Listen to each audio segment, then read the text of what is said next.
Reue ist genau dieser Moment, dass wir, und das kennst du, eine Entscheidung, die wir getroffen haben, etwas, was zurückliegt in der Vergangenheit, heute anders machen würden, weil wir eine Fähigkeit haben, aus diesem Erlebten, aus dieser Erfahrung etwas zu kreieren in unserem Kopf, was ein besseres Ergebnis in der Zukunft machen würde.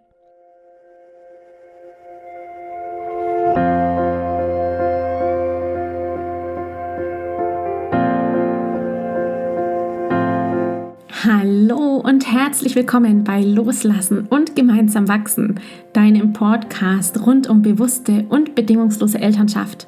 Mein Name ist Manuela Festel, ich bin Mama, Mutmacherin und vor allem Mentorin für achtsame Kommunikation und gewaltfreie Konfliktlösung mit Kindern. Und genau darum geht es auch hier in diesem Podcast. Ich zeige dir, wie du deinen Weg in eine bewusste, authentische und bedingungslose Elternschaft findest und Konflikte schließlich mit deinem Kind achtsam, respektvoll und gewaltfrei lösen kannst. Ganz ohne Schimpfen und Bestrafen. Bist du bereit? Na, dann lass uns loslegen. Hallo, schön, dass du da bist, heute wieder hier bei Loslassen und gemeinsam wachsen. Wir werden heute in dieser Episode die Reihe Gefühle verstehen wieder ein bisschen erweitern. Und zwar geht es mir heute für dich um das Gefühl Reue, um Reue empfinden. Ich möchte dich heute hier in dieser Podcast-Episode mitnehmen, zuzulassen, was Reue so in dir macht und was Reue für dich eigentlich ist. Wir werden in den nächsten Minuten zusammen beleuchten, was Reue denn eigentlich ist, was Reue auch kann, also wie wir die Reue nutzen können, um Veränderung zu bewirken. Und ich werde natürlich auch dir im Rahmen deiner bewussten Elternschaftsreise, die du gehst, sagen und dir zeigen, wann und wie sich Reue bei den Kindern entwickelt oder bei deinem Kind entwickelt. Und zu guter Letzt dann auch eine Frage aus meinem Mentoring-Programm Gemeinsam wachsen einer Mama beantworten, die entdeckt hat, dass ihr Sohn klaut und Reue empfindet, aber irgendwie nichts ändert. Du wirst dann erkennen, wie die Dinge zusammengehören und natürlich auch meine Impulse zu der Herausforderung erhalten. Ich wünsche dir viel Spaß bei dieser Serie Gefühle verstehen und heute mit dem Thema Reue. Hallo, schön, dass du da bist. Heute wieder hier in Loslassen und gemeinsam wachsen. Ich habe mir für für unsere Reihe oder für die Reihe, die ich hier für dich mache, zum Thema Gefühle verstehen, das ist mir echt ein Anliegen, dass wir unsere Gefühle besser kennenlernen und du deine Gefühle und dementsprechend natürlich auch dann mitfühlender sein kannst mit deinem Kind. Für diese Reihe habe ich mir einige Gefühle rausgesucht und auch teilweise natürlich direkt in der Umsetzung Fragen meiner Klienten, die ich dir dann beantworte. Und heute geht es um Reue. Hervorragend, oder? Reue empfinden. Ich bin ja eigentlich so neugierig. Mich würde es ja total interessieren, was du bereust. Gibt es etwas, wo du sagen würdest, oh ja, wenn ich könnte, dann würde ich die Zeit zurückdrehen und es anders machen? Die Frage ist ein wenig rhetorisch, denn ich weiß, dass es viele Dinge gibt, die du bereust.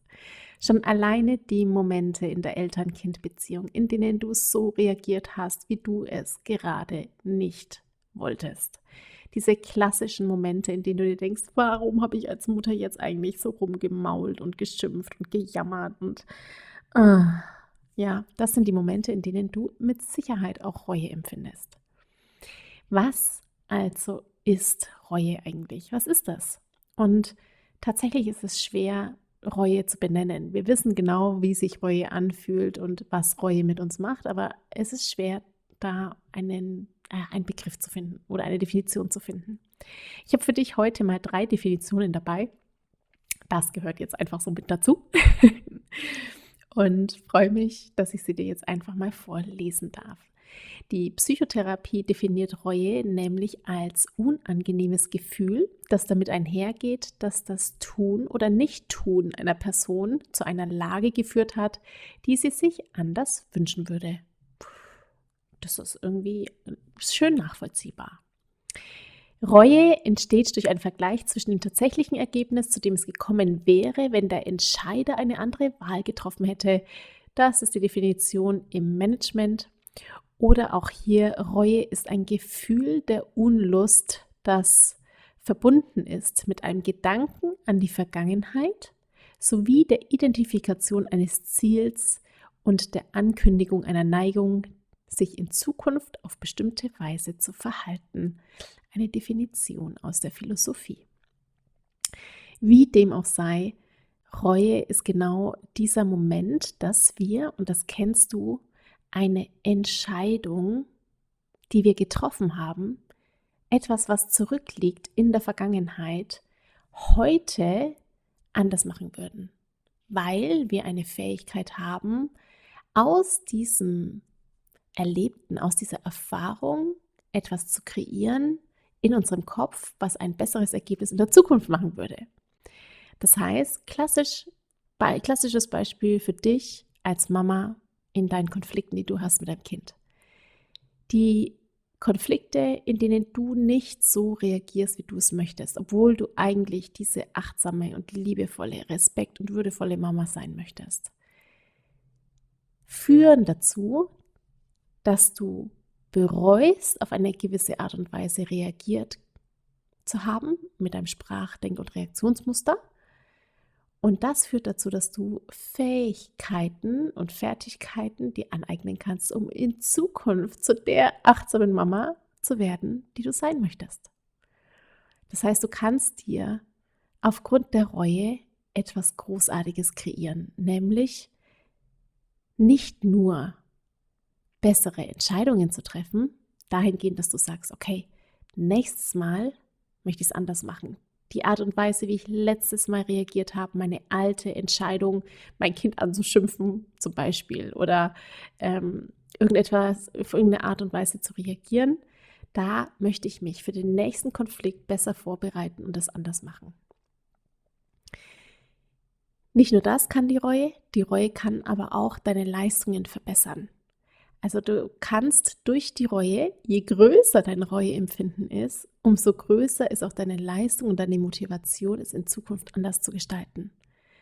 Und auch hier kann die Reue letztendlich, wenn wir nicht in eine Verzweiflung kommen, die Reue als Gefühl in uns auslöst, auch hier kann die Reue dir ein viel tieferes Verständnis und ein viel tieferes Gefühl von Sinnhaftigkeit geben.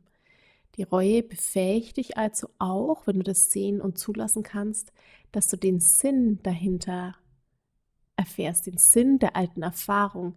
Ich rede da oft ganz davon, von den vielen Puzzleteilen, die sich zusammen zu dem ganzen Bild ergeben, dass du erkennst, okay, die Entscheidung damals aus verschiedensten Gründen, die hat zu was geführt, nämlich zu dem viel Besseren, was heute ist.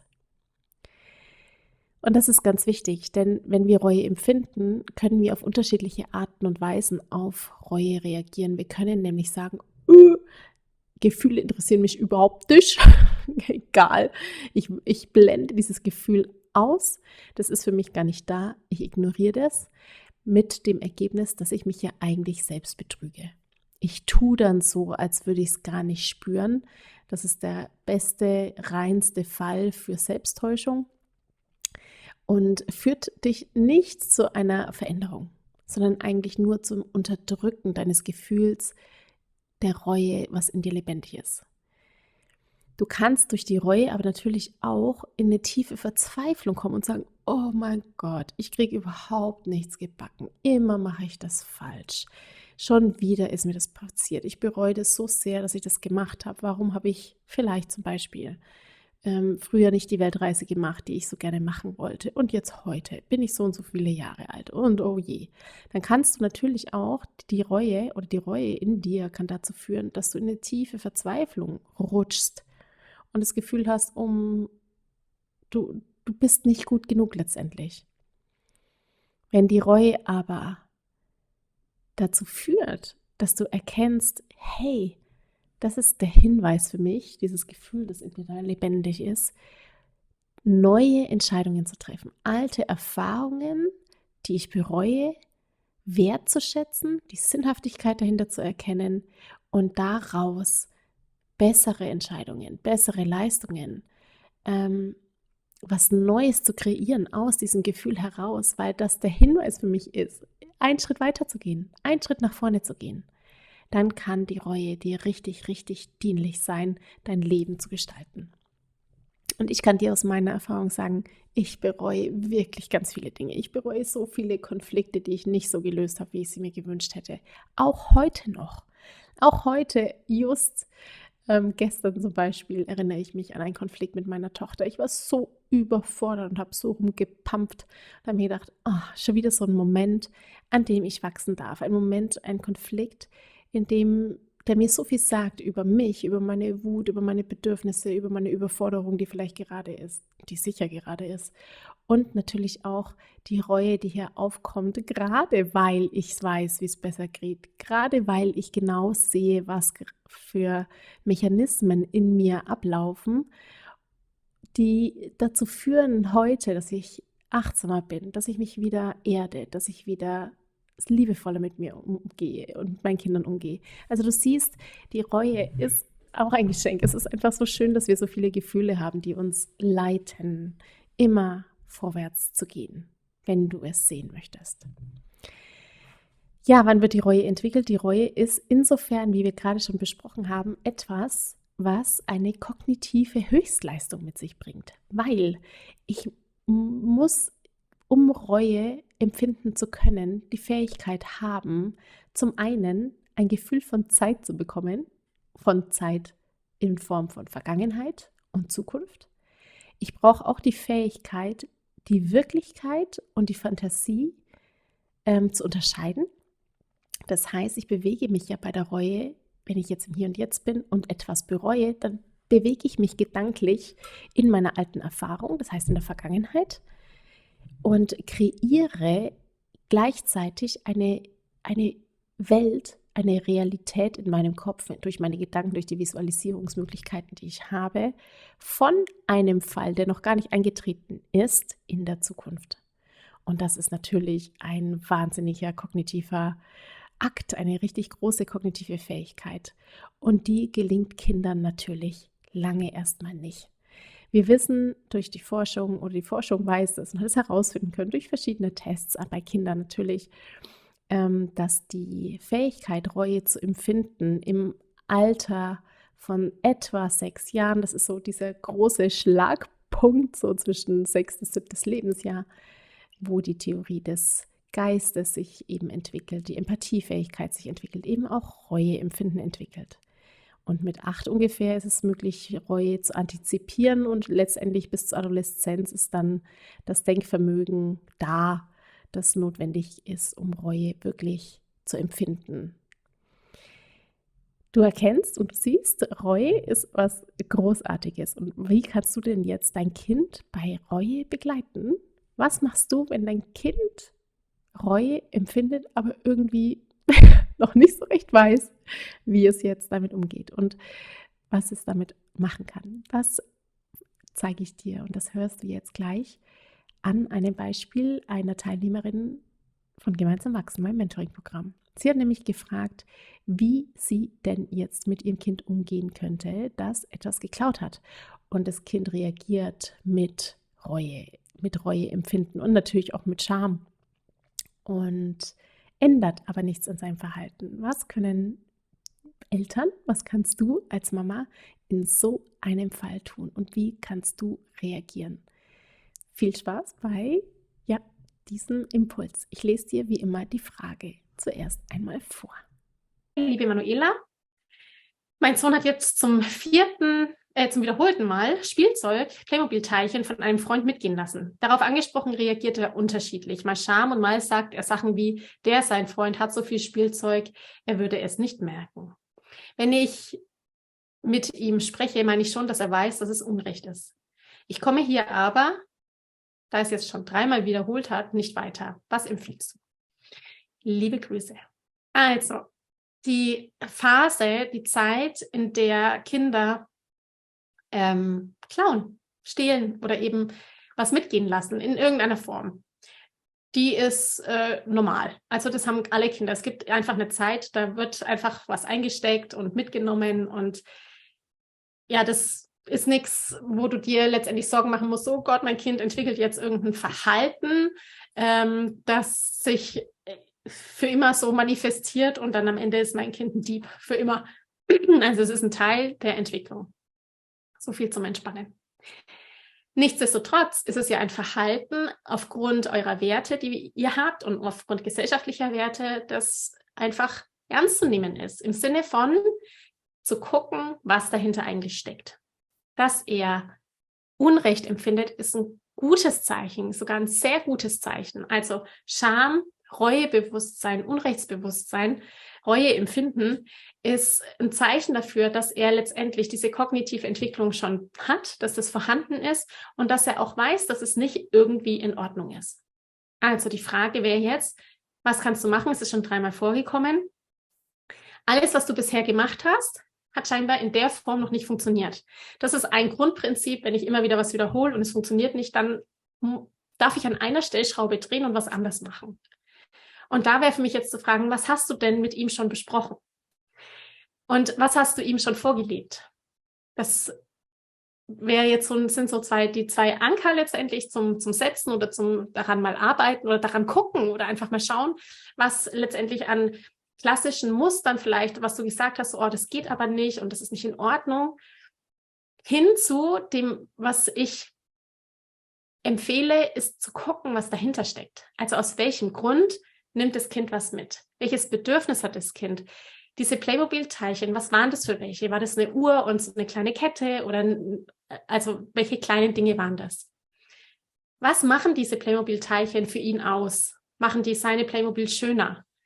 Diese Playmobil-Teilchen kann man übrigens bei Playmobil selbst nachbestellen. Also man kann kleine Teilchen bei Playmobil kaufen. Da geht es dann wirklich so ganz stark um Werte. Also warum ist mir das wichtig, dass wir die Schätze anderer achten? Wenn er so viele Sachen hat, der Freund, was er ja scheinbar da gesagt hat, warum fällt es ihm schwer, also das einfach mit ihm so mal so zu überlegen, könntest du deinen Freund fragen, ob du es haben darfst, würde er es dir vielleicht schenken? Wie wäre es mit Abkaufen? Also einfach Möglichkeiten auch dem Kind zu eröffnen, um durch Rechtens oder durch Aspekte, die toleriert sind, durch Verhaltensweisen, die toleriert sind, nämlich ich kaufe es dir ab oder du schenkst es mir, die Lösung zu finden. Viel wichtiger finde ich aber im ersten Schritt zu schauen, was ist das Bedürfnis dahinter? Also worum geht es ihm? Will er das auch haben? Bei Playmobil-Teilchen finde ich das so spannend, weil das sind ja so ganz kleine Sachen. Also was machen diese ganz kleinen Dinge, die er da mitgehen hat lassen? Und gleichzeitig, wenn er sagt, er hat so viel Zeug, er merkt das gar nicht, die Frage, was fehlt ihm? Hätte er auch gern mehr Dinge? Und was würden diese Dinge in ihm auslösen? Was ist sein Wunsch? Ja, was macht es, wenn ich viele Spielsachen habe? Und du merkst schon, auch allein die Fragen, die ich habe, das geht so tief. Ja, es geht dann so in die Tiefe herauszufinden, worum geht es eigentlich? Und auch hier wirst du mit deinem Sohn sicherlich am Anfang, wird er es vielleicht nicht mit dir sprechen darüber und wird sagen, jetzt gar nicht so schlimm und ich will dazu nichts sagen. Und dich zu öffnen und zu sagen, ich mag das total gern verstehen, magst du mir helfen? Also auch wirklich an die Frage zu stellen, hilfst du mir? Ich möchte es verstehen, hilfst du mir? Magst du mir Einblicke geben? Ich mag herausfinden, was es ist, wonach du dich sehnst.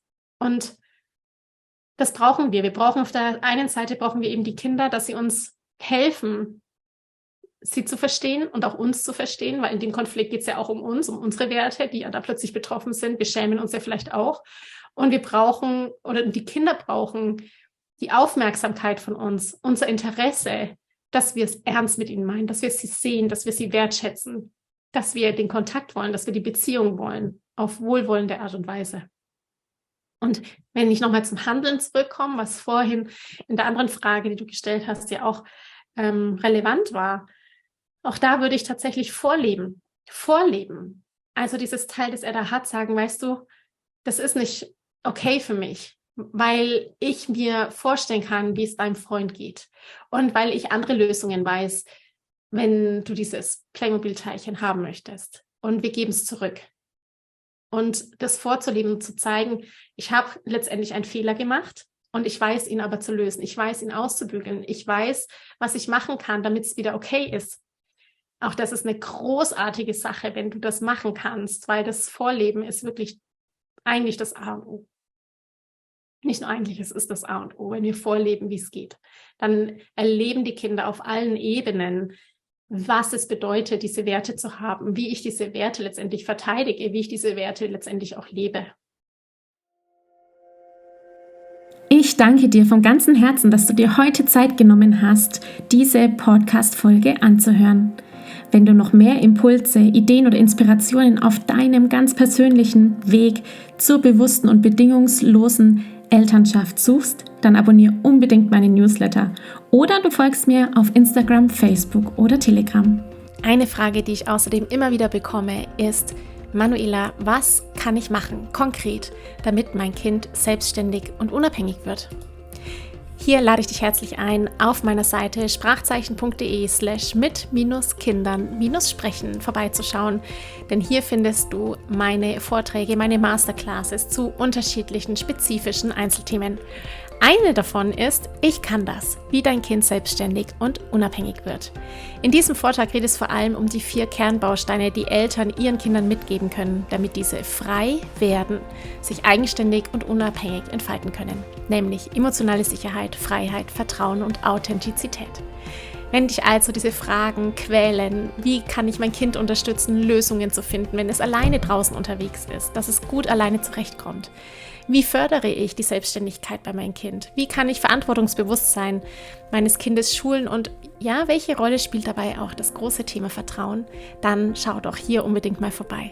Ich kann das, wie dein Kind selbstständig und unabhängig wird, ist mein Vortrag, meine Masterclass, die du 12 Monate zur Verfügung hast, alle Folien downloaden kannst und außerdem ein Gutschein bekommst in der Höhe von 97 € der Masterclass, die du dann innerhalb der nächsten 6 Monate für ein Einzelcoaching oder natürlich auch für mein Gruppenprogramm Gemeinsam wachsen anrechnen lassen kannst.